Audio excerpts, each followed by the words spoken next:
All right, BOTJ, this is my B Ken here. I'm gonna try to make a quick video for you guys detailing entry-level positions in the IT field and entry-level IT certifications, and can they get you a job?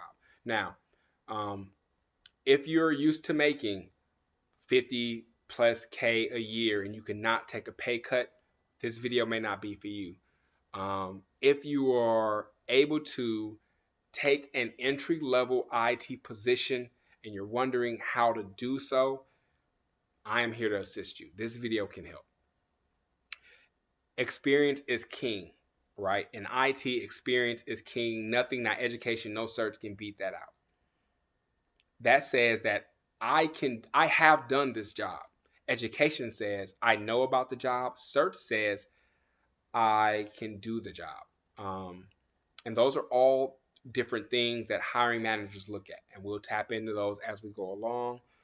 Let's go first with your certs. Your CompTIA A plus cert will get you a help desk position. I suggest everyone looking at jumping into the IT field who can't afford to get into the IT help desk position because you will learn your foundation. You will learn your fundamentals. You will learn who you are as an IT professional.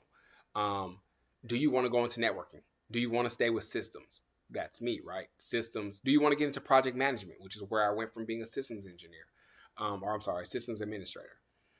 Do you want to be a developer, right? Do you want to be a coder? And that all starts here. This is called your IT roadmap. I suggest you get your A plus if you are just starting out. It is inexpensive and it will get you, it pays for itself. It pays for itself. And we'll talk about that as we go along. And again, this is literally the industry standard for establishing your IT career. I stand by that as well. It's vendorless, which means Cisco doesn't have a large influence on it. No one does, right? It'll teach you Mac OS, Windows OS, Linux OS. It'll touch on networking concepts. Nothing specific to like Cisco command line or Sonic Wall command line. Just pure networking. Um, networking basics, security basics. But if you want to be a network engineer, you know this, then maybe you should go after your CCNT. And the reason why I say this is because the CCNT is like a midterm and final. It is your entry level Cisco exam. But check this out. It's broken up into two parts. It is your ICND1 and your ICND2. Now, your ICND1 will get you your CCNT. You are not walking away with anything. You're walking away with your CCNT after getting your ICND1 exam. If you take the second part, you now have the bread and butter of your Cisco certs of networking, CCNA, routing and switching. Boom, there you go. You are now CCNA certified after taking your midterm and your final. That is your ICND1 and your ICND2. And check this out, it's a little bit cheaper than going straight after your CCNA, which is a very heavy exam. You break that thing up into two parts, the midterm and the final, you also save yourself $10 to $25. And these exams get really, really expensive. So that's something to look at, I know people who get their CCNA and chill for the rest of their career, and make good money. So that's pretty much it as far as very, very basic entry level. Now, unless you are, again, same thing. That's if you want to get into networking. Now, if you know, like me, that the cloud is the future, companies are no longer afraid of the cloud because of data security and data breaches. The four big ones are AWS from Amazon, right? This is your very basic, the AWS foundation. If you are a veteran or you're currently in the military, Amazon AWS has like a veteran package. It's not free, but they do give you a ton, like 200 hours to play in their environment to learn this type of stuff. So this is called your 9-stack, right? Just like, I'm sorry, CompTIA have a tri-stack. It's 3-stack. You become like CISP. No, yeah, it's like CIISP or something like that. For not to be confused with your CISSP, but your CompTIA A plus has a 3-stack. Once you get A plus, Network plus, and Security plus certified, they give you this extra badge of honor. This is your 9-stack here. You see people all the time on LinkedIn throwing up their 9-stack, and they have like 1 or 2 years experience in IT field, that's laughable to me and hiring managers, because that tells me that you have no idea what you're really doing, right? You've never played or worked in an AWS environment, but you're getting certs in there. Your certs should support your experience. If your job has you working in Microsoft, then you should have Microsoft certs. This is for Azure, right? You get one of these, you have your MTA. You get your second one, boom, you are now MCSA qualified, right? You have that cert, and that's a very good cert. This one hasn't dropped yet, right? But you can pick any two of these three certs, and you are now qualified in, the eyes of Microsoft. And um, hiring managers love people with MCSA. And I'm not pushing away from AWS. Like, I don't have as much experience, but you get one or two of these and you have the experience to back it, you are golden. You are good, but stay in AWS. Me, I stay with Microsoft because that's what I'm used to, and G Suite, right? So the G Suite cert hasn't dropped yet, but it's coming. And that's going to be amazing because a lot of companies are looking at either going with Google or going with Microsoft. And Google is a little bit cheaper, um, but Microsoft has a little bit more manageability and is a little better, pardon me, for scalability. But G Suite is a lot easier to use because people are used to Gmail and the apps that come along with it, and it's better for collaboration. In my personal experience, if you're looking for something that's more cost effective and better collaboration, then I'm going to push you towards G Suite. If you're looking for manageability and I would say scalability, and you want something that doesn't necessarily takes a lot to sync with Active Directory, then I'm gonna push you towards O365. But here you go. Office Cloud Engineer here is what you want to get for your basics. Um, your Google Cloud certified. These are a lot of basic entry level. Just now about to touch the help desk, right? Or I haven't touched the help desk. I've been in the help desk for a year or two. I've been there for 2 or 3 or 2 years or more, and I know what environment I want to play in. I left out IBM, which is the fourth big cloud vendor, and that's only because I really don't really. I know they're the fourth big one, but I haven't had a chance to play with it at all. So I don't want to speak on anything I don't have any knowledge of. But they are the fourth big cloud developer, and if your job deals with IBM, then your cert should deal with IBM. It should support that. Let's go ahead and tap into just again entry level jobs. Let's go ahead and show you how to search for that. We all know about Indeed, we know about Glassdoor, and we know about LinkedIn as job searching platforms. Check this out. Is the A plus going away? People say don't get it. I beg to differ, and this is what we're going to do. You guys all know Dallas is my new area. Let's take a look here. So we're looking for entry level positions, and I'm going to say IT support technician. This looks like an entry level. Now this is all live, so we're not going to laugh at me if I botch any of this. But okay, 1 to 3 years experience. They are looking for prior knowledge of some things here, so this isn't necessarily, it's entry level, but it's not, hey, I've never done this before, right? Like we're looking for, can you get me a job with just the A plus? We're going down to, these are A plus, Net plus are a plus, right? Which means they're preferred, but they're not required. Let's see here. Okay, IT1,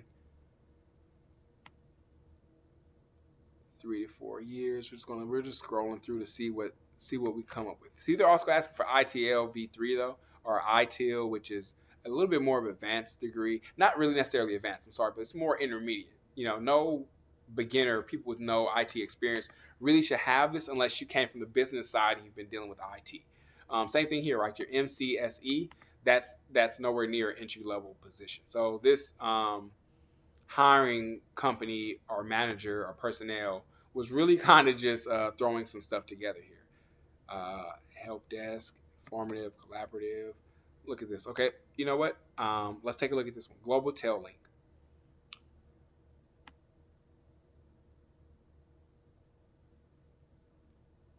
Okay, perfect, right? Exactly what I'm talking about here. A plus certification is required. You must have this to apply to this job. Whereas a bachelor's degree is just preferred.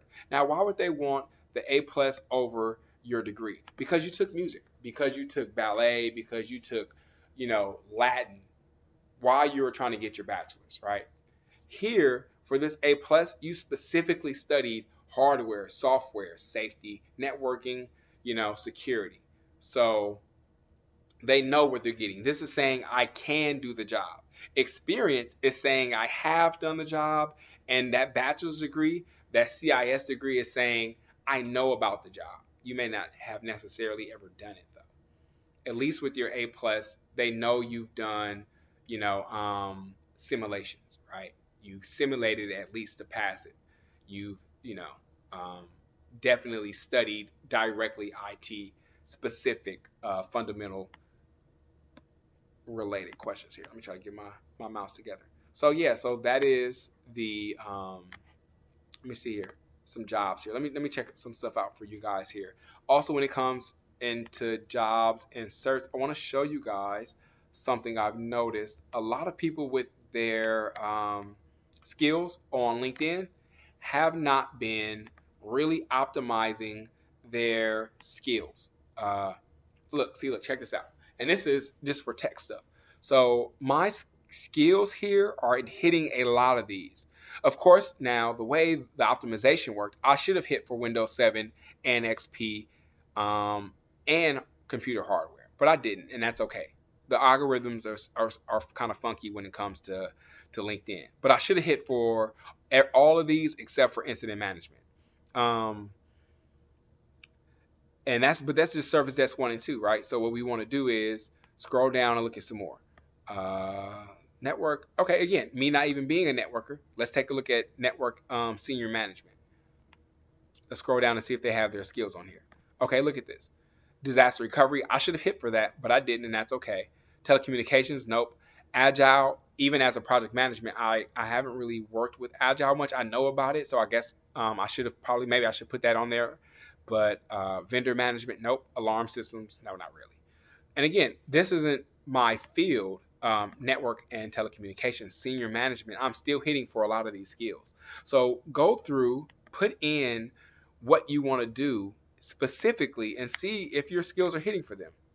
Again, like see disaster recoveries, same one I clicked on, vendor management, alarm systems, almost the same thing as that Brinks one above. Uh, let's see here. Not selecting all that. Okay, again, network security. Let's just look at a manager. Let's just see how I'm doing here. Same thing. Look at that. So as we see, network security management, we're seeing the exact same thing, right? The disaster recovery, vendor management, alarm systems, agile methodologies, telecommunications. So that tells me that if I'm looking into networking, network project manager. If I'm looking into networking, I should have those skills up. Those skills have popped up 3 or more times as I'm scrolling down here. You know what I mean? I'm doing pretty good for this one. But those other ones, especially if I'm looking into network security, if you're looking to be in cybersecurity and you're in the networking field, you need to have those on your skills. So those are just some gems I'm dropping. Uh, my skills do play into what I'm looking for, and what I'm looking to get into. And what I do, I love contracts. I love working. I love being versatile. So mine's point to what I want to do. But some of you guys have some skills on there that are just totally redundant and unnecessary. So take a look at that. I want to jump into some people you should be following. Uh, David Bumble. Yes, if you're into networking, you already know about David Bumble. You should be following. You should be used to GNS3. Let's go ahead, and he does a lot of giveaways. He's a wealth of knowledge. I mean, there is. Go ahead and subscribe and be on dude's line. All right, we got Network Chuck. You gotta mess with him. He does a lot of giveaways. He's a CTB Nuggets instructor. He is a Cisco partner, I believe, too. So if his content is kind of actually a little bit to me, a little bit more interesting as far as following along his stories, the way he talks. I vibe with him a lot more than David Bumble, and that's no slight to David Bumble because I mean Network Chuck the person who you mess with messes with David Bumble. Network Chuck follows David Bumble, right? So everybody does. So that's no slight to David Bumble, but you know how content distributors can sometimes be a little boring. So I definitely have to be in a certain mood to throw on David Bumble. Network Chuck, I'll just throw on his stuff and put my phone or in my cup holder and drive off while I'm listening to bro. Speaking of bros, Dewan Lightfoot, my personal dude, this is my bro. Like he is a legit good friend of mine, and founder of Lab Everyday Movement, prior veteran. He actually helped me out with a couple with like navigating the beginnings of my network career. His story is amazing. Check him out. He will also give you some gems as far as help desk to networking, which is what he does. And some other stuff is included. And he's a Cisco champion actually. He actually got awarded the Cisco championship for 2018. So bro is definitely doing his thing. He's a CompTIA partner too, which means he's just really being recognized by the vendors out there that you're trying to get these certs for. So why not follow him, right? I think we just need to bring it on home now. Thank you for your time. If you guys have questions, always hit me up. This is the first video of many. I do have another contract that I just grabbed, so that's why I've been gone for these past couple of days. Just getting ready for that. That starts tomorrow, but I'm always here for you guys. Shoot me a message, tag me in a post. I try to be as responsive as I can, no matter what I got going on. So be on the lookout for more videos. As always, thanks Kimmy, thanks Sin, everyone else, Aries. You guys just go ahead and like, comment, subscribe. I'm joking, but for real, leave a comment, ask questions, let me know how can I further assist you guys and what you guys would like another video or more information on. All right, be blessed.